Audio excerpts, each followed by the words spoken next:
મહત્વના સમાચાર કચ્છથી પ્રાપ્ત થઈ રહ્યા છે। કચ્છમાં રૂપિયા ખંખેરતી કથિત પત્રકારની ટોળકીનો પર્દાફાશ થયો છે।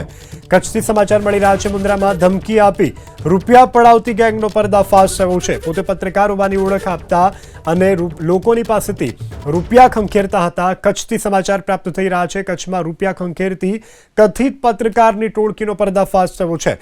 મુન્દ્રામાં ધમકી આપી અને રૂપિયા પડાવતી ગેંગ કે જેનો પર્દાફાશ થયો છે। યુવકને બળાત્કારના કેસમાં ફસાવવાની ધમકી આપી અને રૂપિયા પડાવ્યા હોવાનો ખુલાસો થયો છે। તો આ કેસમાં ફસાવવાની ધમકી આપી કાર અને મકાન પડાવ્યા હોવાનો પણ ખુલાસો થયો છે। યુવકની ફરિયાદના આધારે પોલીસ દ્વારા કાર્યવાહી કરવામાં આવી છે। દ્રશ્યોમાં દેખાતા આ ઈસમો કે જે પોતાની જાતને કથિત પત્રકાર ગણાવતા હતા। કચ્છમાં રૂપિયા ખંખેરતી કથિત પત્રકારની ટોળકીનો પર્દાફાશ થયો છે।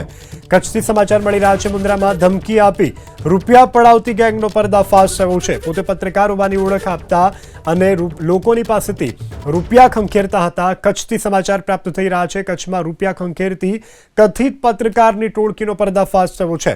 મુન્દ્રામાં ધમકી આપી અને રૂપિયા પડાવતી ગેંગ કે જેનો પર્દાફાશ થયો છે। યુવકને બળાત્કારના કેસમાં ફસાવવાની ધમકી આપી અને રૂપિયા પડાવ્યા હોવાનો ખુલાસો થયો છે।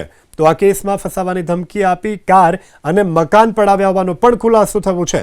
યુવકની ફરિયાદના આધારે પોલીસ દ્વારા કાર્યવાહી કરવામાં આવી છે। દ્રશ્યોમાં દેખાતા આ ઈસમો કે જે પોતાની જાતને કથિત પત્રકાર ગણાવતા હતા।